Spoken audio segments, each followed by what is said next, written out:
From marsh to mall, muggy port town to slick, booming metropolis. From gray granite to glass and steel. The sounds of Sousa to the go-go beats and beyond. Whatever there was, it was all here. From what we eat to how we play, change has always been a defining feature of life in the Washington area.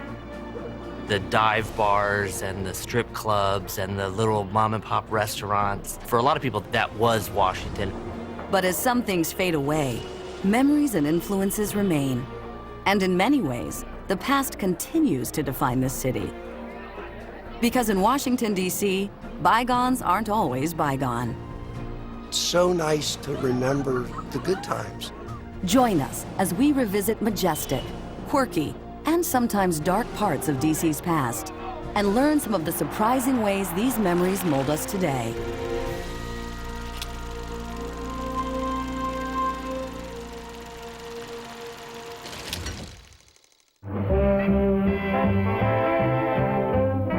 It was the birthplace of Duke Ellington.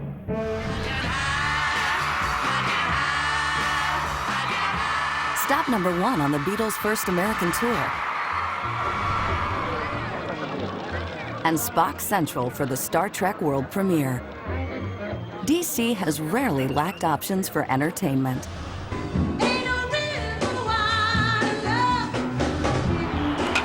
From the Senators to the Redskins to the Caps. From the Bullets to the Wizards and back to the Nats. Sports teams have long been part of the soul of the city. And for more than 50 years, at the heart of it all was Griffith Stadium. Griffith Stadium. Oh boy, I have memories about that. Watch now as Chicago's George Wilson takes out not one, but 2 Redskins. If you could put back one landmark that isn't there anymore, I think Griffith Stadium would have been the first one that people would have chosen. From the time it opened in 1911, Griffith Stadium drew people from all over town, even from Pennsylvania Avenue. For the first time since the beginning of the war, the President of the United States goes to a baseball game. With president after president throwing out the ceremonial first pitch on opening day. Griffith Stadium was the big, drafty ballpark on Georgia Avenue, where Howard University is today. And it's play ball after the... It was named after Clark Griffith, who owned the Senators, owned the Washington baseball team. It didn't just have baseball games. It had football games. The Redskins played there in the 40s. Also, the Homestead Grays, Negro Leagues team in the 1940s, played some of its home games at Griffith Stadium. The Grays featured some of the very best players of the day. Center fielder Cool Papa Bell, considered one of the fastest men to ever play the game. Buck Leonard, known in the day as the Black Lou Gehrig, and Josh Gibson, the Black Babe Ruth. The sports teams were segregated, and so was the seating. It is an undeniable part of the stadium's and the city's history. But throughout it all, there have been moments of unity. Like the night in 1942, when Washingtonians packed the stands for a musical showdown between Louis Armstrong and Charlie Barnett. My husband and I went to watch the Battle of the Bands. Mary Brown was born in DC nearly a century ago. She says the concert was a rare integrated event at the stadium. But what she remembers most is the fracas that ensued when some frustrated fans couldn't hear Barnett's band. We were sitting up in the grandstand. Someone had a dispute and they started throwing Coke bottles. So my husband said, we better get out of here. So we got up and we were going out and one hit me right back here, knocked me down. Mary Brown never did return to those stands, but for many people, Griffith Stadium holds a special place in their hearts.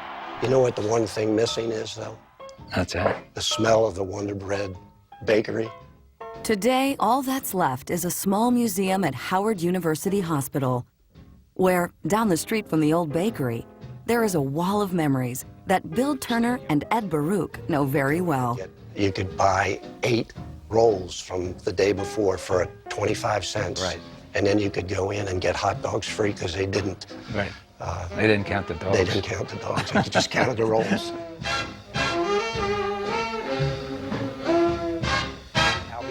Bill Turner basically grew up at the stadium. I spent as much time in Griffith Stadium from 56 to 59 as I spent anywhere. And that was just part of my life. In the mid-1950s, Turner was living his dream as a bat boy for the Senators. In my last year there, I pitched batting practice to the pitchers. And I just loved that. I mean, it was just, I was actually throwing a ball that major league players were hitting.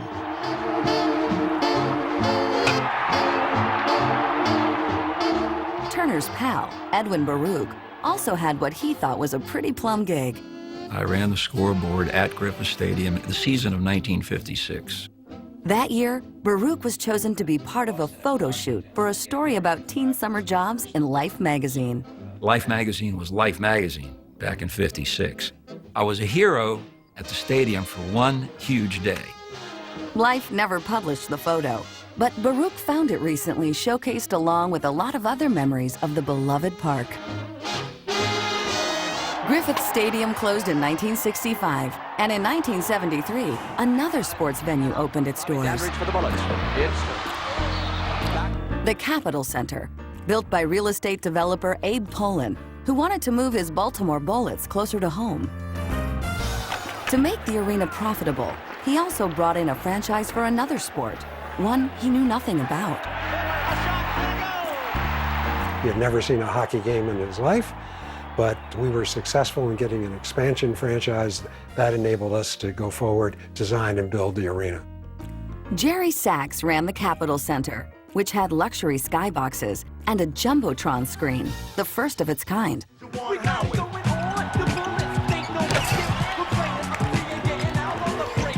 But sporting events weren't the only draw.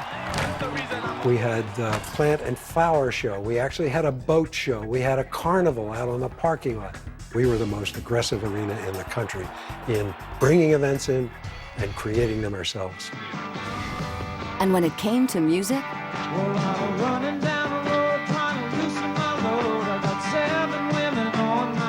we had every extraordinary act that would play the United States played our building.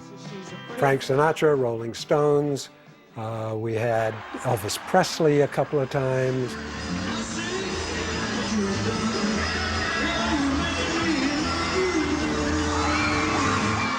What was really amazing, it was affordable. I remember on one lineup, it was Mother's Finest, The Emotions, and Earth, Wind & Fire for like $10. I mean, you couldn't beat it.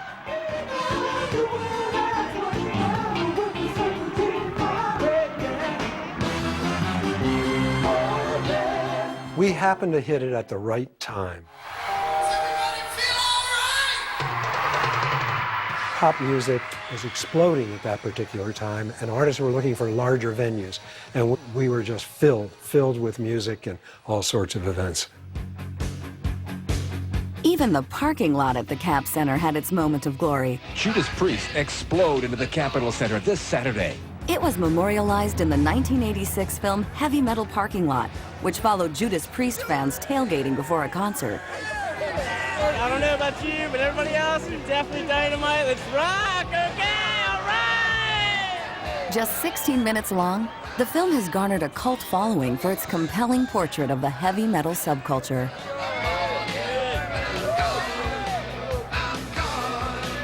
By the late 90s, Poland had built a new stadium in the heart of the city. And in 2002, the Cap Center came crumbling down. 15 years after the dust settled, Cap Center aficionados gathered at the University of Maryland to celebrate the past. My dad worked for the Capitol Center for 20 years. It was a big game day, and we were the #1 high school team in the inter-high, Wilson was, and we played the #1 Catholic school team, which was DeMatha. And then they had that other game, you know, the Bullets and the Seattle Supersonics. But it was a very special time for us. The events were exciting, but the people that we hired, people who joined us, really formed a relationship that you can feel today here. Yeah, that's a good one. We call ourselves a Capitol Center family. A family with memories from the mundane to the magnificent. The Cap Center didn't have a monopoly on A-listers. This is Sergeant Shriver, sister of the president. Throughout its history, celebrities have always graced this city's streets. It's not for nothing that some people call the nation's capital Hollywood on the Potomac. Washington's F Street looks like Hollywood or Broadway on an opening night. By the early 1920s, DC was becoming host to scores of movie theaters, vaudeville houses, and entertainment centers. And the venues were often as much a part of the attraction as the screens. Theaters like the Palace and the Fox. People going to movies today wouldn't believe a theater like that. It's the classic movie palace of the 1920s. It seated somewhere around 3,000 people. Historian Robert Headley quite literally wrote the book on DC area movie palaces. You'd go in, there would be doormen and ushers and fancy uniforms. With a bronze staircase and marble columns, the Fox Theater, which opened in 1927 in the National Press Building, was in a category by itself. From the moment you entered, you knew you were in for a treat. The music would stop, and the lights would go down, and the curtain would open, and that was sort of a magic moment. But nobody has curtains that open anymore. Opulent though it was, the Fox wasn't DC's only theatrical grande dame. There was the Georgian revival style of the Tivoli, the Art Deco majesty of the Trans-Lux, and the smooth grace of the Knickerbocker, which opened in 1917 on the corner of 18th and Columbia Road Northwest. With seating for nearly 2,000 people, the Knickerbocker was one of the best theaters in the city, and the films were not to be missed. Not even the historic snowfall of 1922 could keep people away. There was a lot of snow, but some people were able to get out, especially in the neighborhood. They could just walk to the theater. The name of the movie was so peculiar, I'll always remember it from reading about it. It was called Get Rich Quick Wallingford. But just a few minutes into the show, there was a loud noise. All of a sudden, there was a creaking sound, and then the whole roof gave way. It crashed down on the balcony, and the balcony crashed down on the first floor.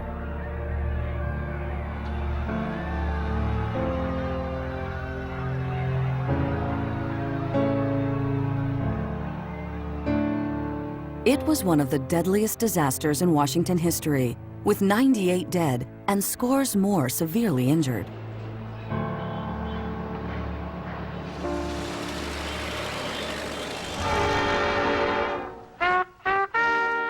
A year after the collapse, the Ambassador Theater was built on the site. Only the original facade remained, but it took a while to regain the public's faith. People would get very scared when they went to the Ambassador, and there are all kinds of letters that people wrote to the city government saying, I was sitting in the Ambassador and I noticed the balcony was trembling. Is that a bad sign? And they would write back, no, that's normal, you know. Not all of DC's movie theaters had as much drama, either in safety or in style, and many were just a stroll around the block.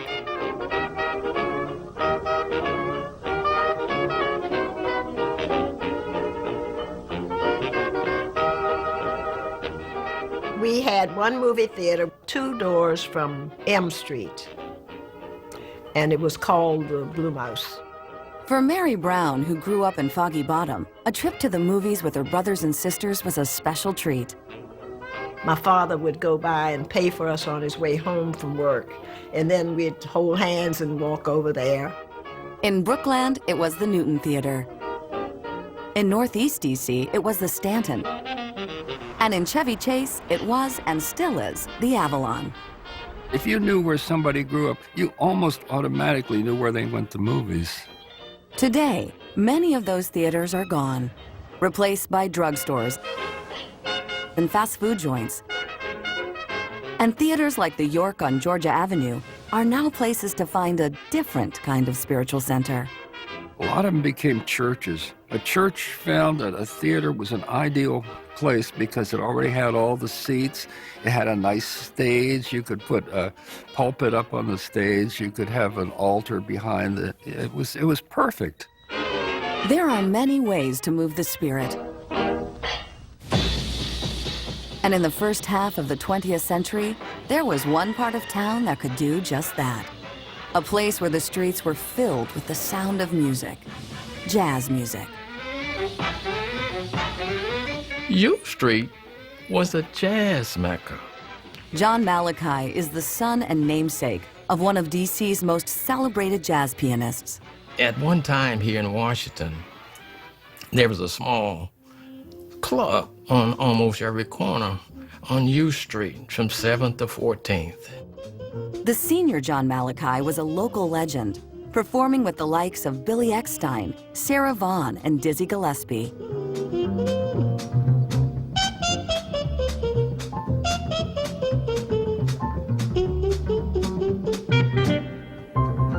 During segregation, the U Street corridor became a city within the city. With African Americans barred from establishments downtown, they created their own vibrant center, complete with hotels and restaurants, businesses, and some of the best entertainment in the world.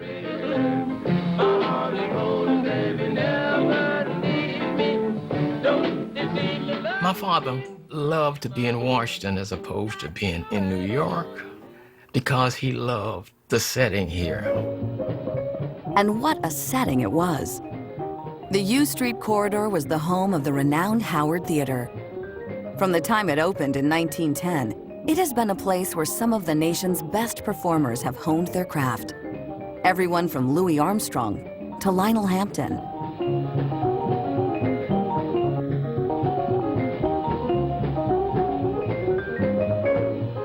Down the street, Republic Gardens was built out of a row house in 1920. There was Club Bally, one of the area's largest venues. And of course, Lincoln Theater. Well, you can't do a Bygone DC show without talking about the Lincoln Theater. Shelley Hainsworth is the creator of the multimedia project Black Broadway on You.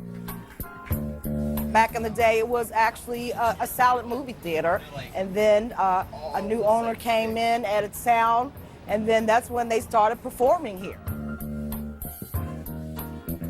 But perhaps the most famous spot on U Street was the legendary Crystal Caverns, eventually renamed Bohemian Caverns, which operated on and off for 90 years. It's a shrine. It's a jazz music mecca, you know, not just here in DC, globally. If you talk to any cool jazz artist that knows where to play or has a desire to play any place, this is it.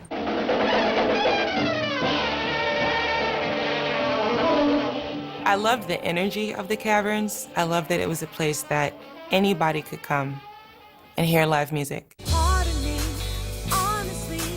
Grammy-nominated musician Carolyn Malachi, John Malachi's great-granddaughter, got her start at the Caverns, a place she says where anyone could feel at home. It didn't matter who you were. Like, you could come to the Caverns right after a basketball game, or you could come to the Caverns right after having dinner at the White House. In that space, everybody was on the same level. In 2016, the Caverns closed its doors for the last time, leaving a void for many of the musicians who performed there.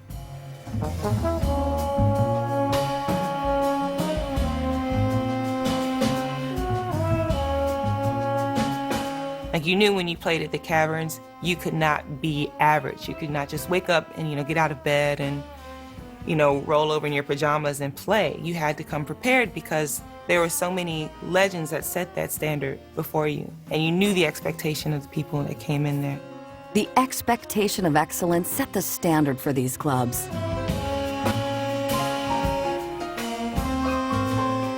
But even when the clubs were hopping, sometimes, especially in the DC summer heat, nothing could beat hearing beats at the beach. Hey, how would you like to see all the top recording stars this summer? Well, you can at Carr's Beach in Annapolis. If you think about the time, Carl's and Sparrows Beach were the beaches where black people could go. People who put on shows and stuff like that saw that, so the people at the beach and the people who promote shows got together, and that's where we spent our Sunday evenings. May the 30th, James Brown. June the 12th, Wilson Pickett. June the 19th. Part of the renowned Chitlin Circuit, a collection of segregation-era black performance venues, the adjacent Carr's and Sparrows beaches were the hottest destinations in the hottest months. Getting to Annapolis on the weekend was really a treat. Sparrows was the more family-friendly option, and Carr's was the place for grown-ups to play. They would have a show, and not just marginal entertainers, but I'm saying the very best. I saw Servon with my father at Carr's Beach. Count Basie's band played at Carr's Beach. All of the entertainers, they would play it. So black people in Washington would have an opportunity not only to go to the beach, but also to be entertained that evening.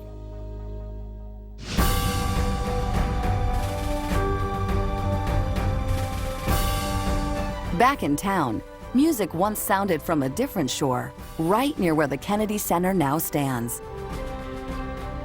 In the 1930s, the Park Service built a barge that could sit in the river, and the National Symphony Orchestra would set up on this barge and perform kind of twilight symphony concerts for people sitting on the steps of the Watergate.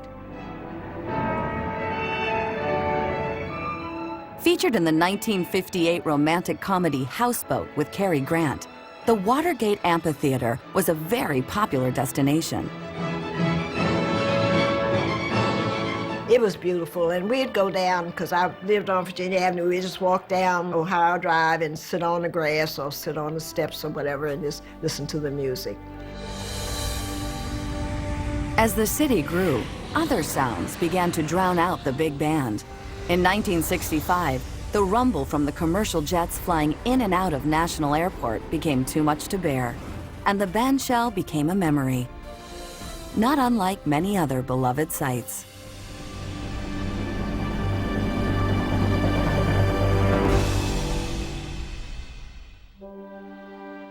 Rhodes Tavern, the Francis Scott Key House,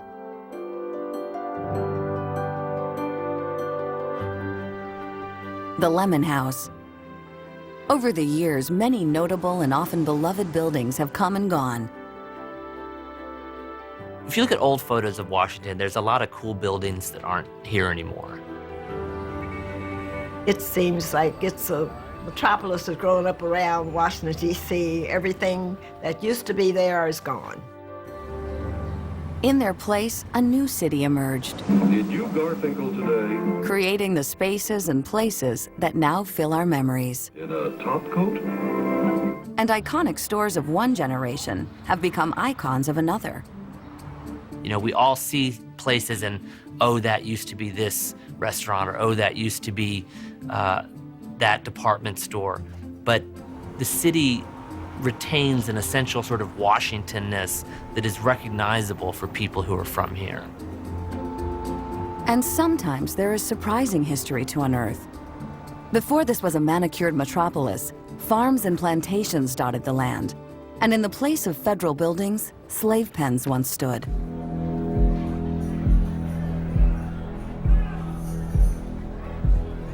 We're at the intersection of Maryland and 7th Street Southwest in Washington, D.C. At this intersection were two of the major slave pens in the city.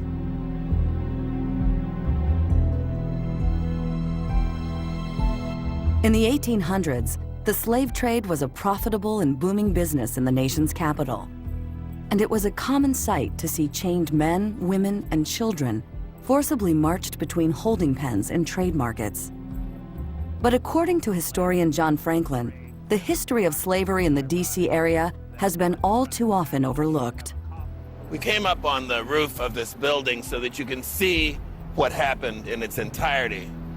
The enslaved Africans would be offloaded off the ships at the end of 7th Street here, and then they'd be walked down all the way to this intersection of 7th and Independence, where on the right was Roby's private jail, and on the left was the Yellow House, where Solomon Northrop, of 12 years a slave, wakes up in 1841 in chains.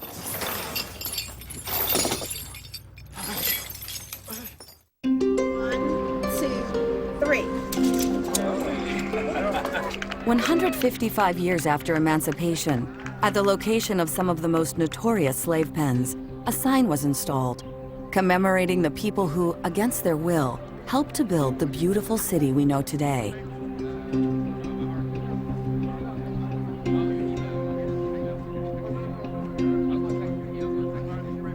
We know that the Capitol is built to a great extent with slave labor. The Washington Monument was slave labor. The White House was slave labor. But we can walk by these places every day and not realize how deeply ingrained slavery is in many aspects of our nation, but particularly in Washington, D.C. That's the thing about Washington, is everything is in the shadow of the White House, so it makes for these delicious ironies, whether it's a strip club or a punk venue or a slave market. John Kelly is a columnist for the Washington Post. He has been covering the city's history and quirks for almost 30 years. This is downtown Washington. It is office buildings now, but there was a time when if you were really rich in Washington, this is where you lived. You lived on K Street in a mansion. It wasn't a place for lobbyists and lawyers. It was a place for businessmen and magnates and captains of industry who wanted a presence in the U.S. Capitol. All that was wiped out in 20 years by developers. Historian James Good has published 6 books on DC history, and he is often credited with making sure that more of that history doesn't disappear. The preservation movement really picked up steam in the 1970s, and now we have 30 historic districts. So we're one of the best protected cities in the country today.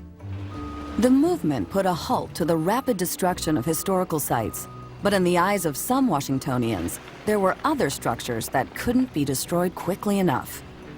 During World War I and again during World War II, basically any bit of green space in the city would be covered with some sort of temporary building, and they were known as tempos.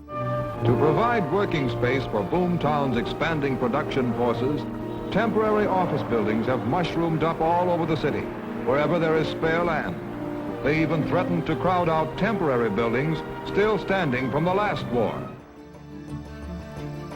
Ugly, uninsulated, and often infested with rodents, for decades these so-called tempos housed thousands of military workers.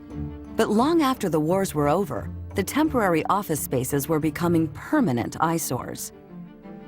Richard Nixon actually worked in the main Navy building in World War II. And when he became president, he couldn't believe they were still here. So he ordered them all torn down. But not every remnant of war was unwelcome. In the 1960s, surplus military equipment was put to peaceful use. In the 1960s, you could go and play on decommissioned military equipment that now you would never let some kid climb on the sharp edge of a airplane or, crawl all around a tank or something. At Kennedy Playground in Shaw, there were training jets and a tugboat. And parks like Wheaton, Watkins, and Cabin John had jets of their own. While war has sometimes given the city a particular style, there have been plenty of stores that have kept the inhabitants looking just fine. In 1880, the city's first department store opened its doors, thrilling customers with clothing selections, china, and Christmas displays.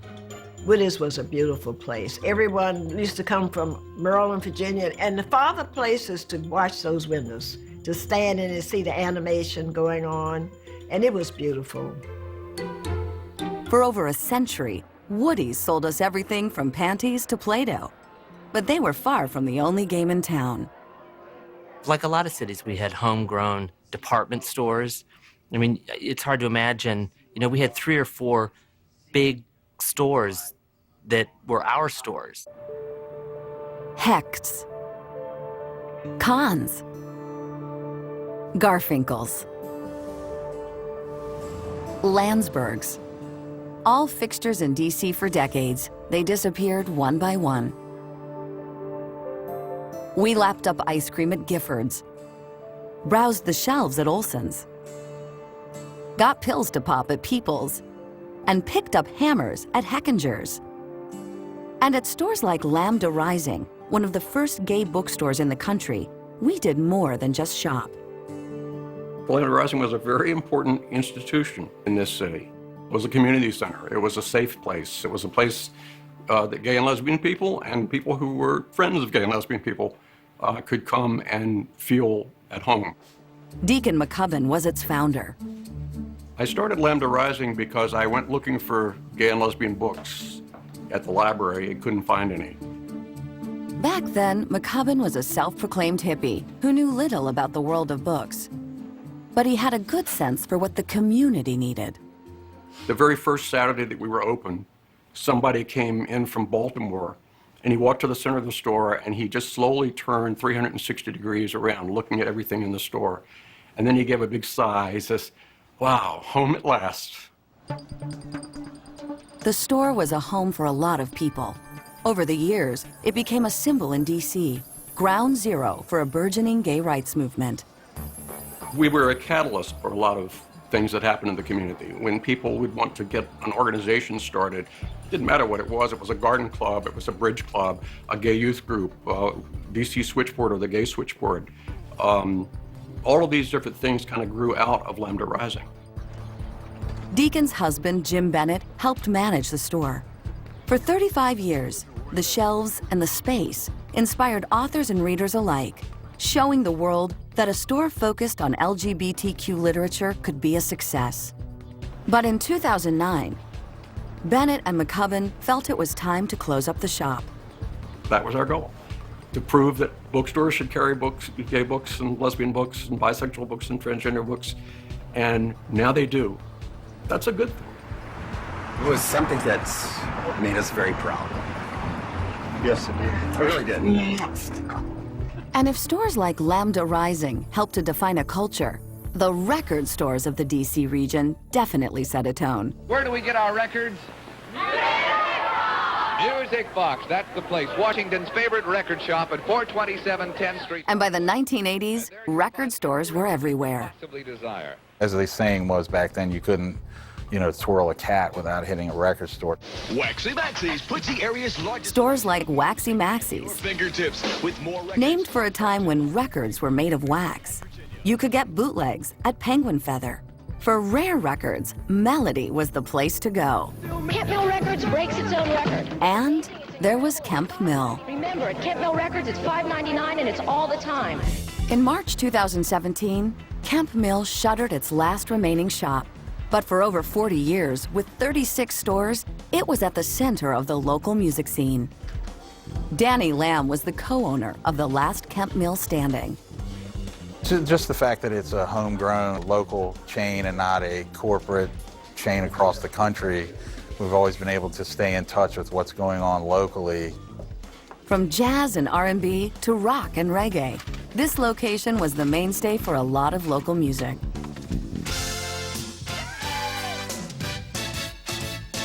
And it was the place to go to buy recordings of DC's indigenous sound, the funk and soul of go-go.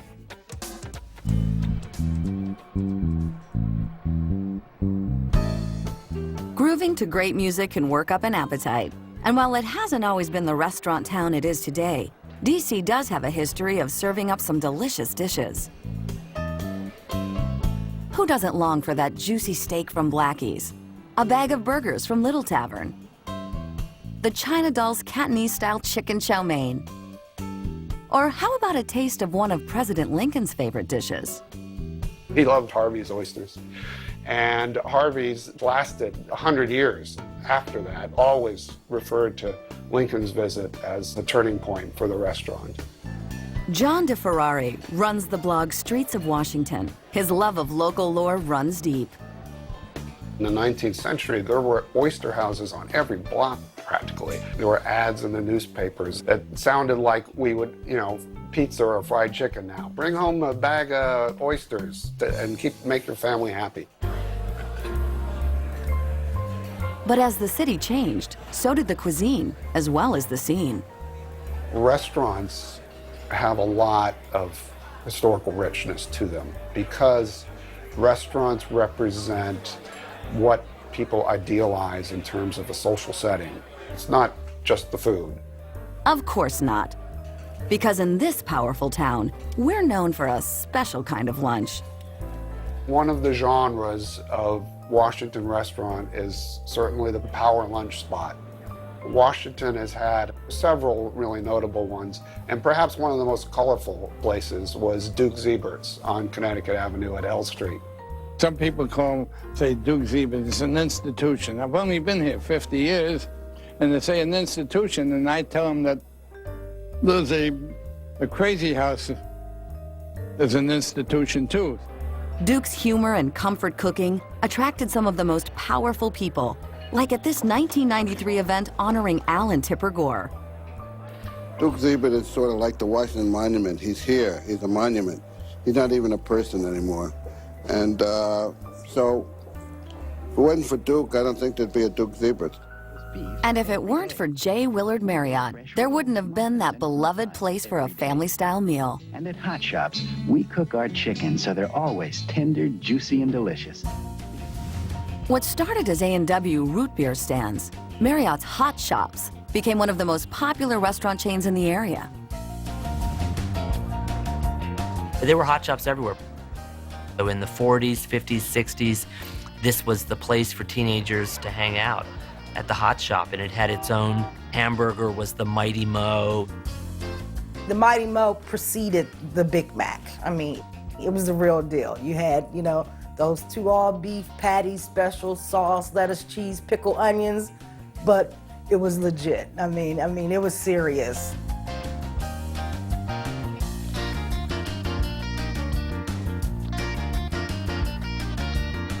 But the real special sauce for many people was in the memories it created. Just ask Joyce Flick. She met her husband there in 1963. Some show and tell here. The Hot Shops made a cookbook, which is very much in demand after it closed. At some of my high school reunions, I duplicate the hot fudge sundae. Steak, onion rings, a teen twist. Whatever item you chose, it was always an experience. The one that I used to frequent often was at 14th and Rhode Island. You had the little tray on your car, this little box, the speaker, they spoke to you, and then they came out with your food. And I just remember that orange freeze. If you drank it too fast, you know what happened, you had a headache. But the dining experience Hainsworth says she misses the most was in an entirely different part of town. Home to one of the nation's oldest open-air fish markets, the waterfront has since undergone redevelopment. And while a few favorites remain, some of the old standby restaurants are sorely missed. The whole experience going to the waterfront, it was incredible, because you still could purchase, fresh seafood, and then you had Flagship, you had Hogate's, you had Channel Inn, and they were just all right there. The best part of the meal often came toward the end. Those famous, savory, beloved rum buns at Flagship and Hogate's. The rum buns were amazing. They would come with the bun, and they would take, the sauce, and just put it on top, right at your table. It was always warm and gooey. It was an experience, and especially with a family, it was a family experience. While food filled our bellies, the whirls and twirls of DC's amusement parks could make a stomach lurch. Fun is where you find it. Where do you find it? Glen Echo Amusement Park. In its prime, Glen Echo Park was one of the premier amusement parks in the Mid-Atlantic, complete with bumper cars, a tilt-a-whirl, and a carousel that still exists today. But in 1960, that carousel was the site of a sit-in protesting the park's pervasive segregation. Because from its inception, African Americans were barred from enjoying the rides. It was totally segregated, and in fact, Maryland was segregated. Dion Diamond is a civil rights activist. In the early 1960s, he was part of a group of Howard University students who were working to desegregate establishments around the DC area, including lunch counters like this in Arlington, Virginia. That summer, Glen Echo became a central focus. And we did not know exactly how to go about it, but after trying to get into the park on more than one occasion and being refused, we decided to put up a picket line. The picketing continued through the summer, with local residents marching alongside the students. The change didn't happen immediately, but the following year, the park opened its doors to everyone. And it's always gratifying to know that something that you participated in, something that you helped to initiate, met with success. Glen Echo might be the amusement park that a lot of Washingtonians think about, but African Americans had their own amusement parks when places like Glen Echo wouldn't allow them to come. Parks like Suburban Gardens. Suburban Gardens was an amusement park built in Deanwood. It opened in 1921. It was the only amusement park of its type within the Washington city limits, and it was for blacks. Not that they kept whites out, but it was built, designed, run, managed by blacks. Patsy Fletcher is a historian who studies former African American leisure destinations. She says Suburban Gardens offered up attractions that rivaled other parks of the day. One of my favorite stories is about the Caterpillar, which was kind of at the top of the hill. And the Caterpillar is a sort of a round piece of equipment that goes around a track. And then you have this canopy that comes up over a certain point so that it does look like a caterpillar. But that was really popular with the teens, because then they could sneak in a kiss or two when the canopy went up. And when it came back down, people could dance to some of the biggest names of the day. The park closed in 1940, but a short boat ride down the Potomac, there was more fun to be had. Remember, for a barrel of fun every Saturday and Sunday, it's Marshall Hall. Originally a segregated park, by the mid-1950s, Marshall Hall opened its doors to everyone. Located directly opposite Mount Vernon, it was an escape for Washingtonians. Every imaginable amusement ride that you could think of was there at Marshall Hall. I mean, they just were jubilant to go there. Being in DC, it was a city. It was urban, it was raw, it was gritty, it was noisy. And so going out to Marshall Hall, it allowed you to experience the joy of an amusement park and not too far from a major urban city. I would say my favorite rides were probably the Ferris wheel. Riding the Ferris wheel for me always felt like just being on top of the world, having a view of the world. Done with whirling on rides? How about a whirl around town? In Washington, D.C., whether it's music, comedy, or even burlesque, the club scene has long been a vibrant part of the city's culture.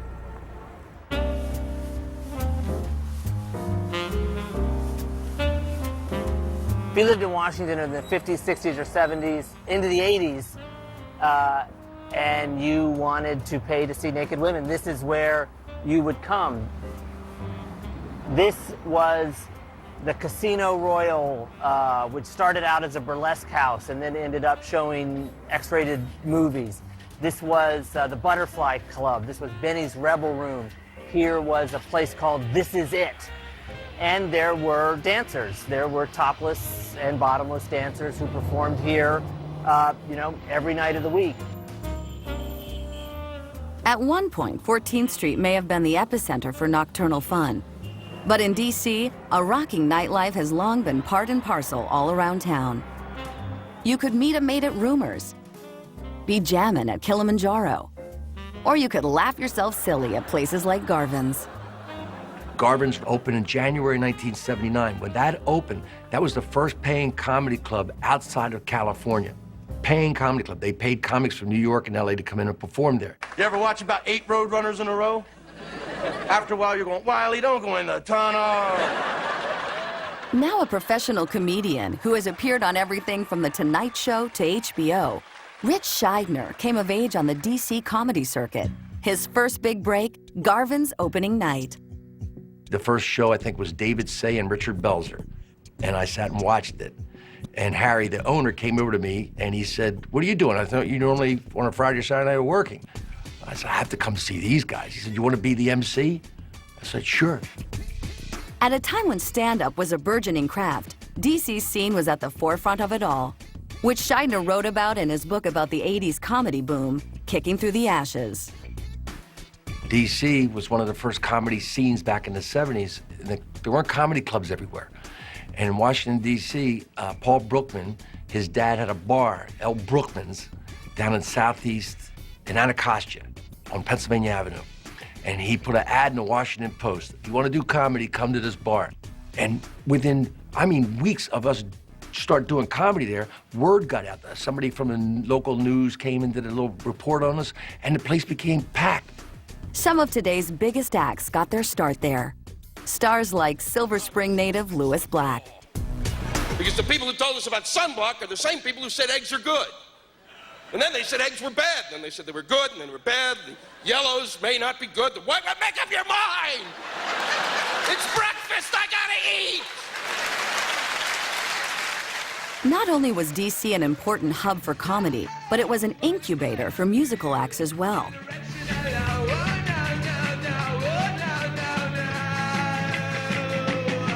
When U2 came on the scene, one of their first U.S. performances was at the Bayou in Georgetown.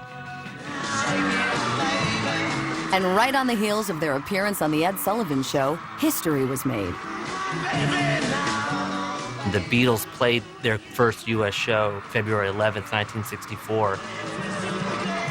They're meant to fly to Washington, but there's this incredible snowstorm. They can't fly. They have to take the train. They perform at Washington Coliseum, this big barrel-ceilinged ice arena where they cover over the ice to play basketball and to have concerts. The Beatles performed in the round. Their stage was in the middle of the Coliseum, and so every few songs they would get up and face another direction. Tickets were $2 and $4. And what's amazing is how great they were.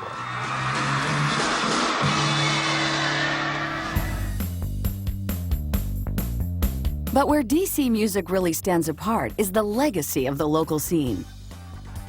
As a 12, 13-year-old, I would take buses to the Howard Theater on Saturday afternoons and see James Brown or Otis Redding for like 75 cents, and the bus ride was 25 cents, and tell my parents I was going to the Bethesda Theater to see a double feature horror movie, and that allowed us enough time to get down there and back. As a teenager, musician Mark Wenner's love of music transcended some of the city's social and cultural divides. And we never had any tension, any problem. They thought we were kind of cute. There'd be 2 or 3 little white boys with little greaser pompadours and pointy shoes and obviously into the music. It set a lot of standards for me. When Wenner graduated from college, he started his own band, the Nighthawks, a melting pot of all the DC sounds, blues and roots, funk and soul. The first time we played the Bayou, They kept one of their top 40 bands, and we alternated sets.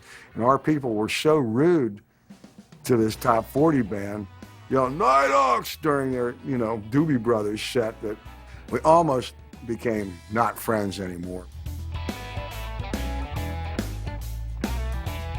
By the 1970s, the DC music scene was booming, and progressive radio stations like WHFS were turning local talent into stars. Every Sunday night we'd be at the Psychedelic for $1. Legal capacity was 84. We'd have about 130 in there. Half the people in there must have been underage, because so many people have told me, oh, I was at the Psychedelic when I was 17, 16, blah, blah, blah. But camaraderie, not competition, was the name of the game. And one warm August night in 1978 was to some the apex of it all.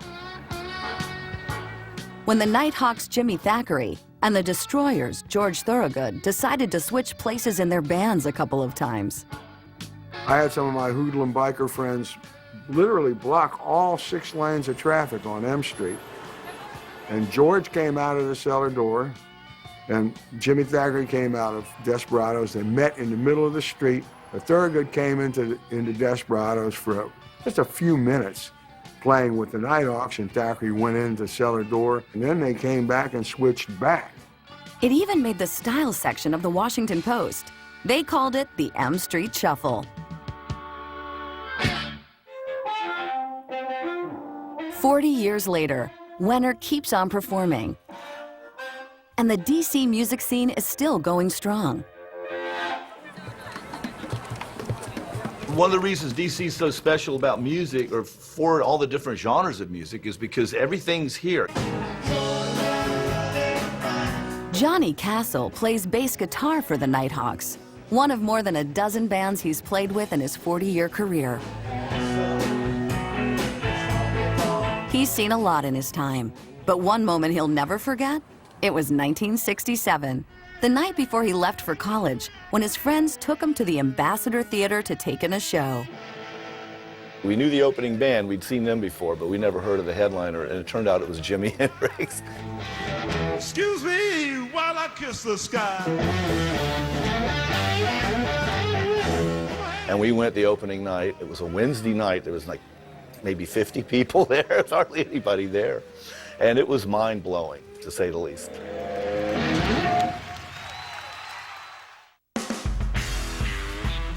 Castle's college career didn't last, but his music career did. Upon dropping out, he started his first band, Crank, and within a few years, he was opening for Hendrix himself. But one of his most memorable performances? A show at that 1960s hotspot, dubbed the P Street Beach. I remember being on stage and looking as far as you could see. There's nothing but bodies all the way up to the corner of 22nd and P Street, you know. And that was a lot of people. I'd never played to that many people before. People in DC had an appetite for music, and back then, it could easily be fed. Every night of the week, depending on where you go, you know, you could find it. You could go out and hear bluegrass, or you could hear country, you could hear heavy metal, you could hear whatever there was. It was all here.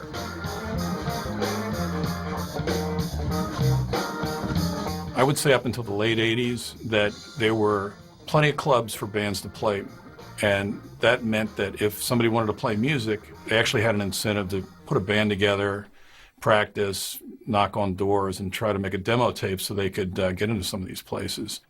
Chris Biondo is a local musician and composer. He's played and recorded with musicians of almost every genre, but perhaps his greatest collaboration was with DC's soulful songbird, Eva Cassidy. A lot of the places we played were restaurants that moved a few tables. And unfortunately, we had a hard time competing with the people who were talking in the room. I would say that we weren't knocking them dead, but every once in a while we'd get in a room and there'd be enough people that knew Eva and would listen where we actually connected, and it was very impressive. I was very happy to be a part of it. In 1996, Biondo introduced Cassidy to one of the most revered native sons of the DC music scene, the father of go-go, Chuck Brown. And it was that collaboration that started to get her some notice. Today, the videos from Cassidy's final recorded performance have been viewed millions of times, and her records have hit the top of the charts. But Cassidy never got to know the extent of her success. Just months after this DC concert, just 33 years old, she passed away. Someday I'll wish upon a star. The thing that I always thought was that when Eva was going to go out and we were going to have this band and go out and sing, we'd go out and we'd play a gig, and all of a sudden the word would get out about Eva, and then there'd be a line down the street, and she'd be huge, and we'd be flying around in planes and, you know, hanging out with Paul McCartney and stuff. But the fact that she has a legacy now lets me know that I wasn't crazy. It is legacies like Cassidy's and Chuck Brown's, who died in 2012, that make DC's music history unique.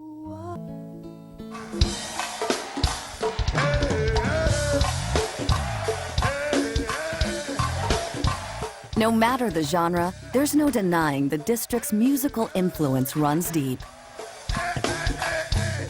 The flame's been burning for 40 years. Ever since I got to town, it's been burning. Chicks don't mind, but that's okay. 'Cause late in the evening when I start to play, For Castle, those flames are still burning.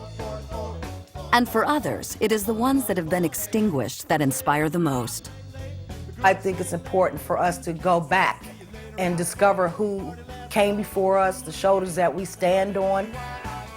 Knowing our history, it puts it all in perspective.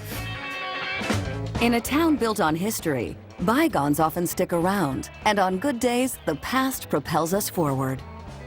If you don't know your past, you're going to get bitten in the future. And while the denizens of the district have always been shaping history, history continues to shape us as well. We think about places that were here for a long time that are gone, and we miss them, but they live in our memories, and they remind us what the city was like and what we were like. Some people disagree with me, but I would not live anywhere else. To know where you're going, you have to know where you come from. Days bygone. Bygone, by gosh.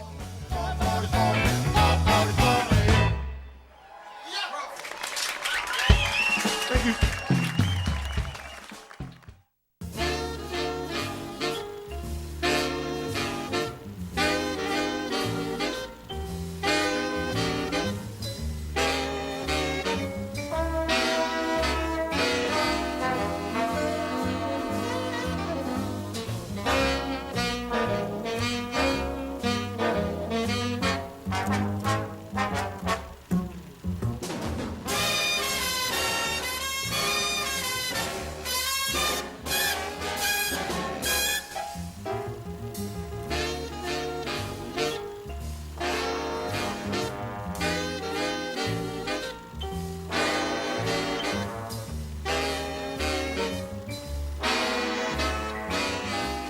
To learn more about Bygone DC, visit WETA.org.